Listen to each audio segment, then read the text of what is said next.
Okay, let us begin our study for today. We are still with volume 39, chapter 8. Today's sutta is a very famous one. Sevitabbâsevitabba Sutta. The discourse on what is to be resorted to and what is not to be resorted to. Okay. And notice the number at the top. The sutta number is M114. Sutta number Majjhima number 114. Now this sutta is typical of the Majjhima suttas. It is very instructional, and there are repetitions so that we can remember the teachings. So again, we have to remember this is an oral transmission. The Buddha gives the teaching, the monks listen, and then the suttas are put together and then recited so that the teachings are remembered. So it is a very wonderful way of preserving the Buddha's teaching. Because if you write them in books, books can be lost. But here we have the monks reciting all the suttas, and the suttas are handed down to us right to this day after 2,500 years. And today, of course, we have the suttas written in books like those in your hand, and we also have what are called soft copies in the computers and internet. So the suttas are more accessible today. So there are two versions you must be aware of. One is the full translation. So the example is given here in your hands. And this full translation is very important because it gives us a full idea of the teachings. The teachings to be heard. The teachings for meditation, in other words. Why are the repetitions important? Because we easily forget the important teachings that the Buddha gives us. So the repetition gives us step by step how to remember the method for meditation, the methods for clearing our minds. This is like computer program. If you have done any programming, you know if you miss out one line or even one word, the computer might not work, or you get the wrong kind of working. And the other kind of reading will be a simplified sutta, the intellectual approach, if you like. So that's where you can shorten the sutta. This is the kind of translation you find in most of the popular books. And many of them are shortened, so it's for you easy to read. But even then, some of these translations we have today are not easy to read because they lump everything into one paragraph. We leave very few paragraphing and numberings. Whereas here in the Sutta Discovery, we try to put numbers and break them up into little paragraphs, so easy for you to read, and also lots of explanation, introduction, footnotes, and so on.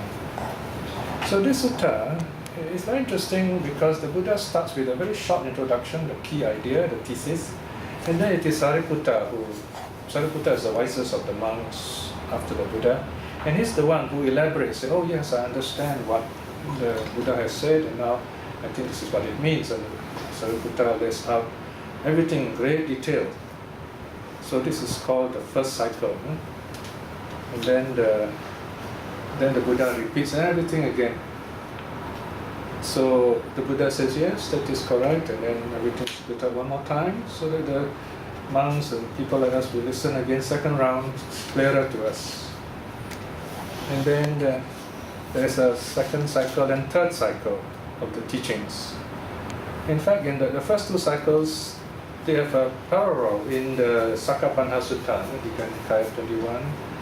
So this shows that the sutta is quite old. And then also you find another parallel in the Sevana Sutta. Sākkapanha is D21, Sevana Sutta is A9.6. And all this is found in your notes, in the doctrine notes on page 121. Sutta Discovery 39.8. Now let's go straight into the sutta because it's a long one. Page 143. The translation is on page 143.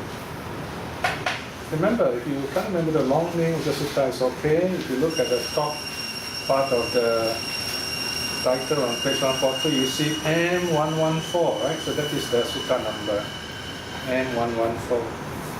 Thus have I heard. At one time, the Blessed One was staying in Anathapindika's park in Jeta's Grove, near Savatthi.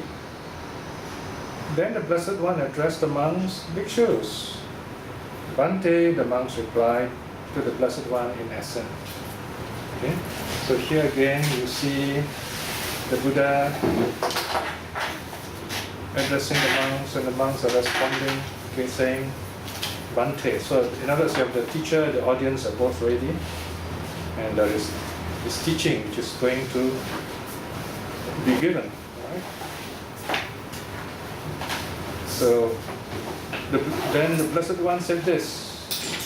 Now when you see the word the Blessed One said this, that's the cue. It means the beginning of the teaching. And then at the end, the Blessed One said this. So you know that's the cue for the close of the sutta. So these are cues for oral traditions. You hear these lines telling us the beginning of the teaching, ending of the teaching. Bhikshus, I will give you a Dharma exposition on what is to be resorted to and what is not to be resorted to. Right, so the Buddha announces the topic. Usually this topic also gives you the title of the sutta. Listen well. Pay close attention, I will speak. Again, notice this line is very important. It shows this is an oral tradition.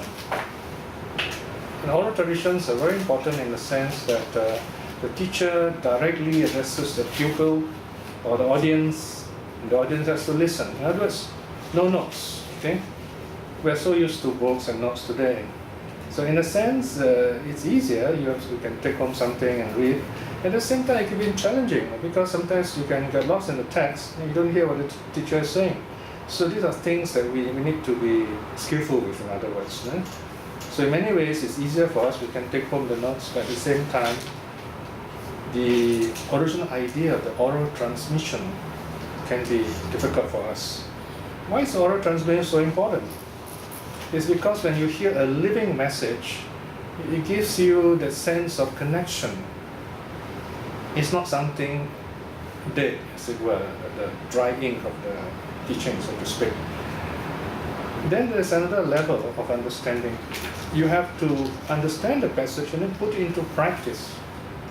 In other words, it's no more words now, but it's a personal experience. Just like when you meditate. You notice in meditation, the teacher will tell you, watch the breath, or do the loving kindness.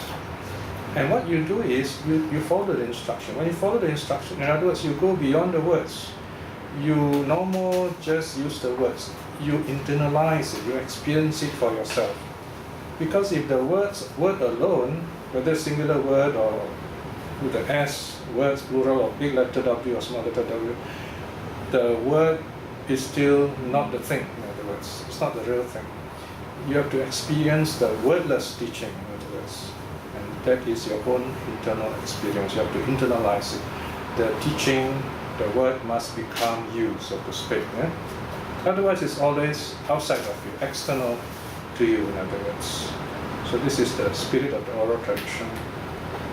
So now here I have given you lots of subtitles. You can see the first cycle, the sevenfold restraint. It's good to look at the subtitles quickly. And then you're wondering what's the second cycle. Second cycle, you can see it's quite far in.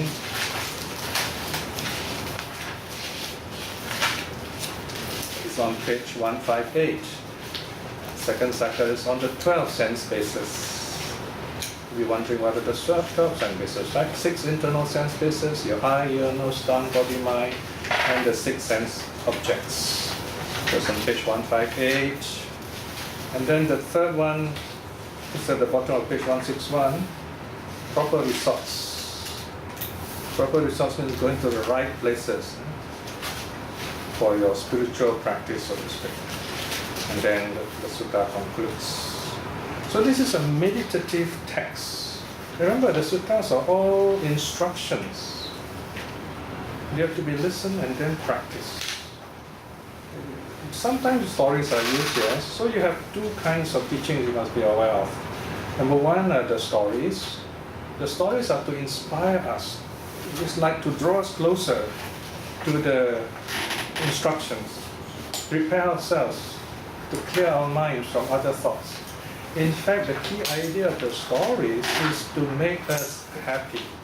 And this is a very important aspect of Buddhism, that we should be happy. Fear is never used here. It's always the idea you be happy, and only when you're happy, the Buddha goes on to give the instructions. And that's the second kind of teaching. the direct teaching. In fact, today you find most of the teachings here, if not all the teachings, are direct teachings. The actual instructions for your practice.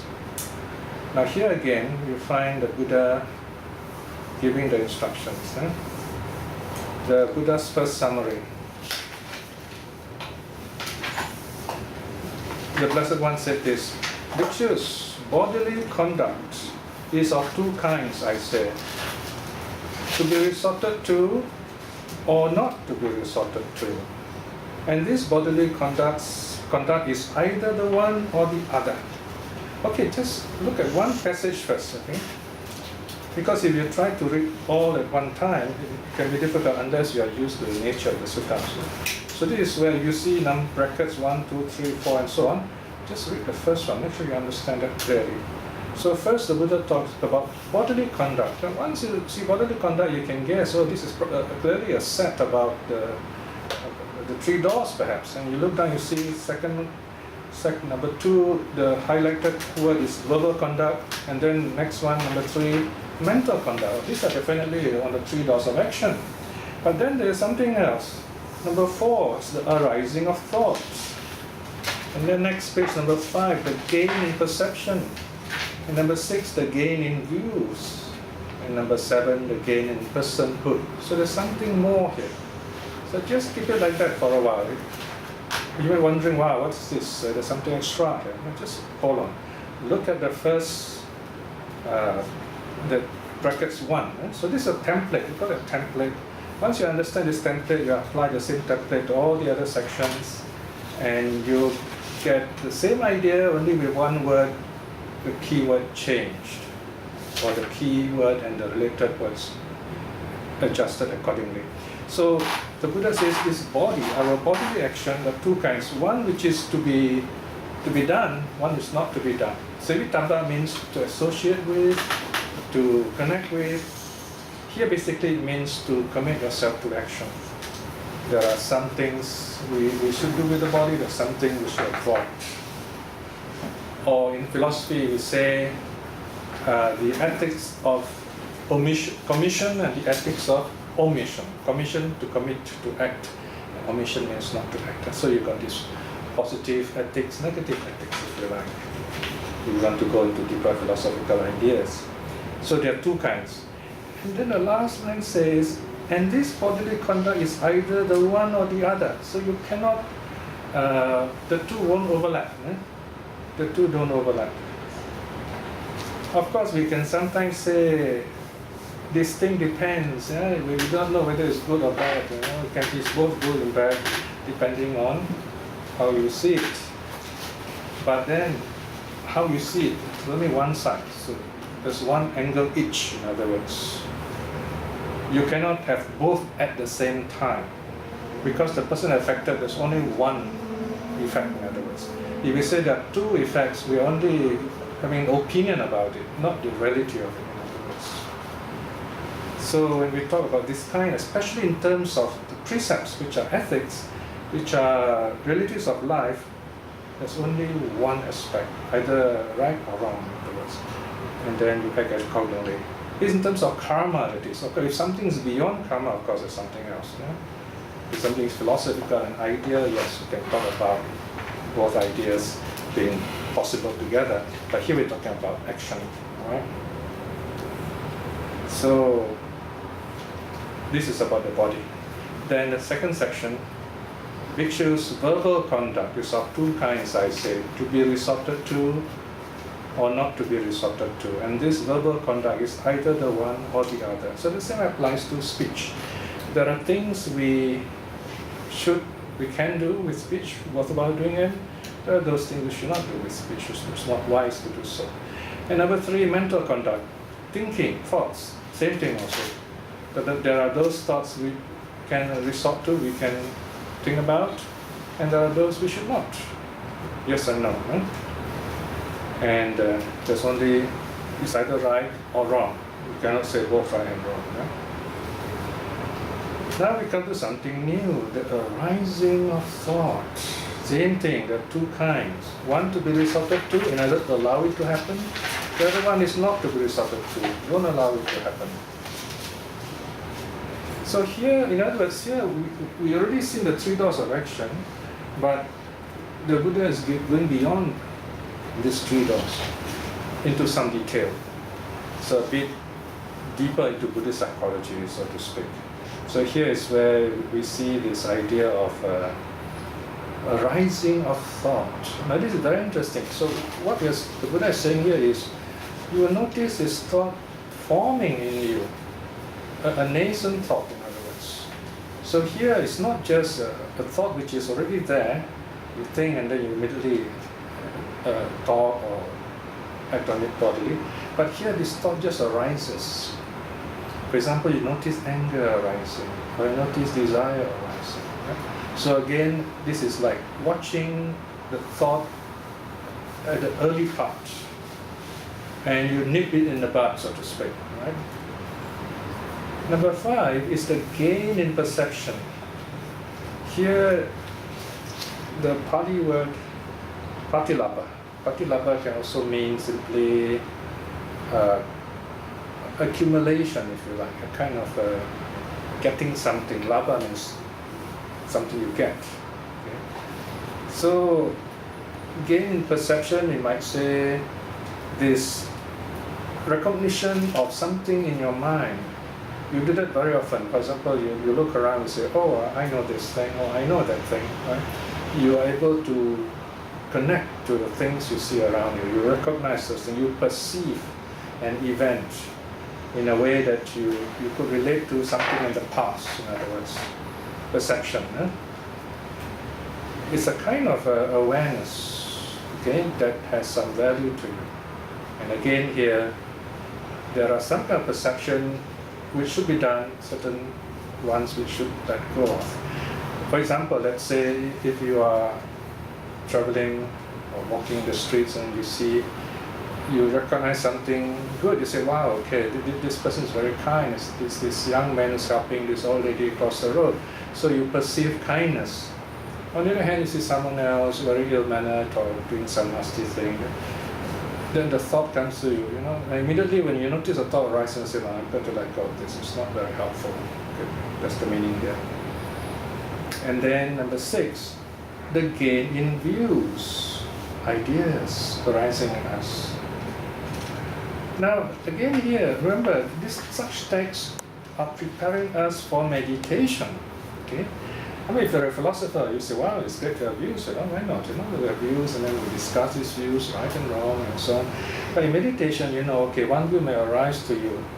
Am I right in thinking about this? Am I right in thinking about that? It doesn't matter, just set it aside for a while. On the other hand, if you are meditating and you say, okay, this meditation is good for me, I feel it is a wonderful thing because the Buddha teaches me to be mindful. That's helpful, it helps with meditation. Fine, you can maintain that kind of view. So there are those which you should think about and those you should not think about. And if you go into Buddhist psychology, into counseling, you find these are very important habits we need to have. This is only the beginning, so nothing much is told us yet. We're coming into the details. And number 7, the last item here, Bhikshus, the gain in personhood is of 2 kinds, I say. One to be resorted to, and one not to be resorted to. So here is attaining of kind of a body, a rebirth. Right? So some kind of rebirths are good, happy rebirth, where you have learning the Dharma and so on. And that one is rebirth in supplement planes, where you can't practice meditation and so on. It's not very good. So these are the theses, okay, 7 ideas. And the Buddha stops there. It's almost as if Sāriputta interrupted the Buddha as well, because you notice the Buddha's teaching just ends right there abruptly. And in fact, I think you should put close quotes. Then number 4, verse 4. When this was said, the Venerable Sāriputta said this to the Blessed One. Bhante meaning, sir, what has been briefly spoken by the Blessed One regarding this matter, without elaborating its meaning in detail, I understand the meaning in detail thus. Right, so Sāriputta says, oh, I understand what the what the teacher has said. And then he explains in detail. He gives a very long explanation. Okay? So here you find is the example of the wisdom of Sāriputta. So let's look at how he elaborates. The first of the 7 restraints of teaching. Look at 5.1. Bodily conduct. Bhikshus, bodily conducts of 2 kinds, I say, to be resorted to or not to be resorted to. And this bodily conduct is either one or the other. It is mutually exclusive. This, thus it has been said by the Blessed One. In what connection has this been said? Okay, I have put the lemma, if you like, or the original idea in bold, right? So this is called a commentarial style. So the teacher will quote. Sometimes the Buddha himself would say, okay, this has been said. In what connection is this said? So Sāriputta is using the same method. So he's going to explain this verse. 5.2. Notice Sāriputta begins by saying Bhante. So he's addressing the Buddha. He's like giving the Buddha feedback. But remember, while he's doing this, the monks were there listening to him, listening to the both of them also. So this is called the Sanghayana method of teaching, the counselor method, in other words, catechetical, in other words, question answer. So this is another style of teaching. It's like the modern time we have this radio talk kind of thing, 2 people talking. So, of course, in this case, the Buddha doesn't interrupt, so Sāriputta gives a long discourse and Buddha's listening, and then he will give the feedback later. Bhante, as regards such bodily conduct, when resorted to, unwholesome states increase, and wholesome states decrease. Such bodily conduct should not be resorted to. Again, here, not much detail, but something new which is not mentioned in the earlier list by the Buddha. So here Sāriputta defines what should not be resorted to, what should not be cultivated, is when unwholesome states arise. So here you have the word akusala. Akusala, in English we can simply translate as bad if you like. Here recent Western scholars of Buddhism, they have taken issue with this word evil and bad. They don't seem to like the word evil because they say that's a kind of theistic idea related to God idea and so on. Because evil is very powerful, very radical kind of idea, because evil tend to talk about some kind of transgression against Creator and so on. So they rather choose a neutral word, a simple Anglo-Saxon word like bad. Okay? So in other words, unwholesome means unskillful, bad. It doesn't help us to be happy here and now. It doesn't help us to clear our minds so that we're prepared for awakening. Anything that does not help us to be a good person, in other words. Again, not much detail. The detail is going to come in a while. The next round, next cycle. And wholesome states decrease, right? So happy thoughts, good thoughts, skillful thoughts decrease. Such action should not be done by the body. But Bhante, as regards such bodily conduct when resorted to, unwholesome states decrease, wholesome states increase. Such bodily conduct should be resorted to. So when the negative habits are lessened and the positive habits increase, that sort of action we should do with the body. We already have some idea here. Definitely the Sāriputta is referring to some kind of behavior of the body, right? The precepts perhaps, but we're coming to that. So this is another example of what's called a gradual teaching, progressive teaching, beginning from one idea to 2 ideas, deeper and deeper, broader and broader. Next, bodily conduct not to be resorted to. Here comes the details.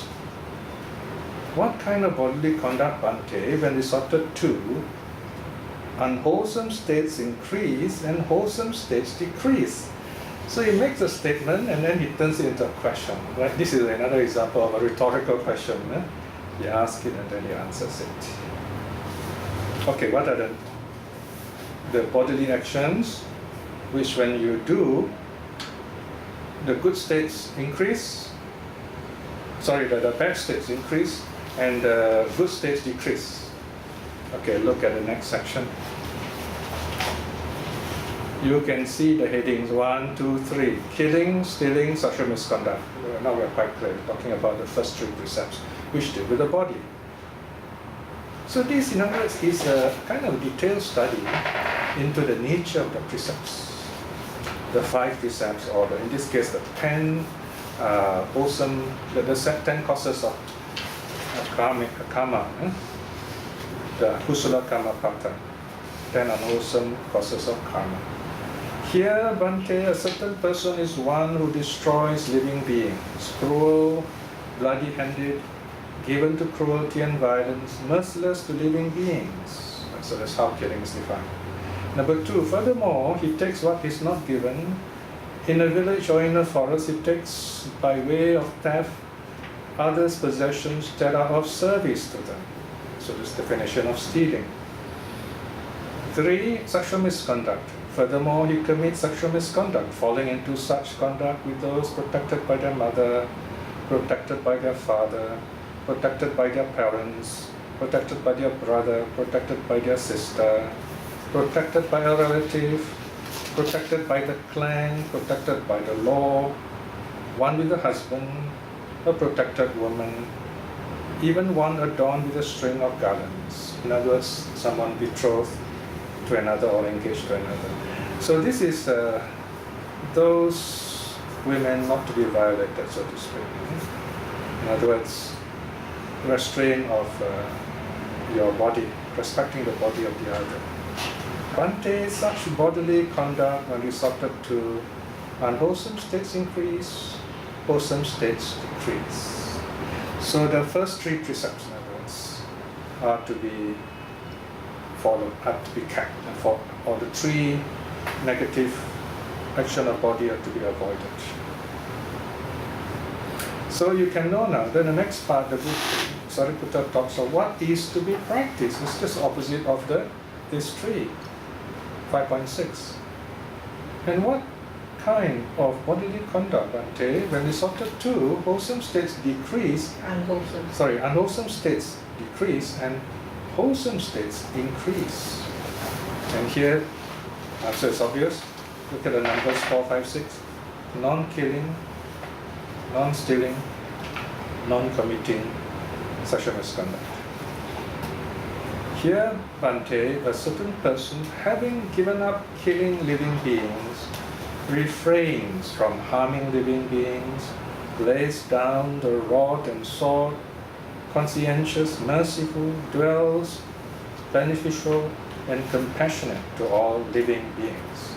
So here we have what is called a positive ethics, the practical aspect, the commission aspect. Next, not stealing. Having given up taking the not given, he refrains from taking the not given. In a village, in a forest, he does not take by way of theft others' possessions that are of service to them. Okay? Now even this is still a kind of a short statement. In other texts you find, you go one step further to practice charity, for example. Yeah? So it's not just not stealing. Having practiced the precept, we also practice charity. 6, not committing sexual misconduct. Having given up sexual misconduct, he refrains from sexual misconduct. And then the whole chunk of the kinds of women not to be transgressed against are listed. And then 5.8 says, Bhante, such bodily conduct when resorted to unwholesome states decrease and wholesome states increase. So this is the explanation given to the first verse. So things to be avoided, first 3 precepts in terms of body. Things to be practiced are the positive aspects of the precepts. In modern way of talking, we can say the 3 precepts and 3 values. So where we talk about practice, instead of killing, we practice compassion. Instead of stealing, we practice charity. Instead of such a misconduct, we practice contentment. In other words, yeah? And then the next section, 6, verbal conduct. Again, verbal conduct has two kinds. One kind is to be avoided, the other kind is to be practiced, resorted and not to be resorted to. And here, what kind is to be avoided? 6.3. Next page. What kind of verbal conduct, Bhante, when resorted to, unwholesome states increase and wholesome states decrease? Like here we have the 4 kinds of wrong speeches. You can see 7, 8, 9, 10. Okay? I'm reading 6.4 now. Here, Bhante, a certain person speaks falsehood. When questioned as a witness before a council, before a congregation, in the midst of relatives, in the midst of a guild or a company, in the midst of the royal court or court of law, and summoned and questioned as a witness, thus, come now, man, tell us what you know. Not knowing, he says he knows, and knowing, he says he knows not. Having not seen, he says he saw, and having seen, he says he did not see. Consciously lying thus for his own sake, for the sake of others, or for a small gain. Okay, so this is the definition of falsehood, or more specifically, false witness, bearing false witness. So this is something to be avoided. Then the first kind of wrong speech, if you like. The next one, here again he speaks divisive speech. What he has heard here from others, he repeats it there to others to divide them. What he has heard there, he repeats it here to divide them. Thus he divides the united to encourages the divided to remain so, or rejoicing in division, being pleased at discord, enjoying discord, delighting in discord, saying words conducive to discord. So this kind of person who likes to break up friendships, break up marriages and so on. So this is something that should be avoided, not to be resorted to. Next, brackets 9. Furthermore, he speaks harsh words, uttering words that are sharp, rough, harsh, hurting to others, offensive to others, connected with anger, inconducive to mental concentration. Now notice here, the last phrase is very important, very interesting. Harsh words are inconducive to mental concentration. In other words, the Buddhist or this Buddhist-inspired kind of thinking, we speak pleasant words not because it's nice to do so. It's rather to help us with mental concentration, to think more clearly, in other words, and to be able to clear the mind so that we can meditate. So in the world, is to think more clearly, and then on your own, in meditation, it's easier for you to focus. Pleasant words, peaceful words. That is why you find meditation teachers, they would talk in gentle tones to help the meditator, right? Loving words, pleasure, what they call pleasant words. Then in brackets 10. Furthermore, he chatters frivolously or utters useless talk. He speaks the wrong time, what is false, what is unbeneficial, what is not the teaching. Or you can translate Dharma as what's not the truth also, if you like. And what is not the discipline, Vinaya. In a sense, you can say that Dharma helps the mind and Vinaya helps the body. At the wrong time, he speaks words not worth treasuring, baseless, undefined, or rambling, not connected with the goal of spiritual liberation. Right? Frivolous talk is another thing to be avoided. And then the positive aspect, the positive cycle. Verbal conduct to be resorted to, the 4 kinds of right speech. Previously was 4 kinds of wrong speech. So straight away, let's go to number 6.7.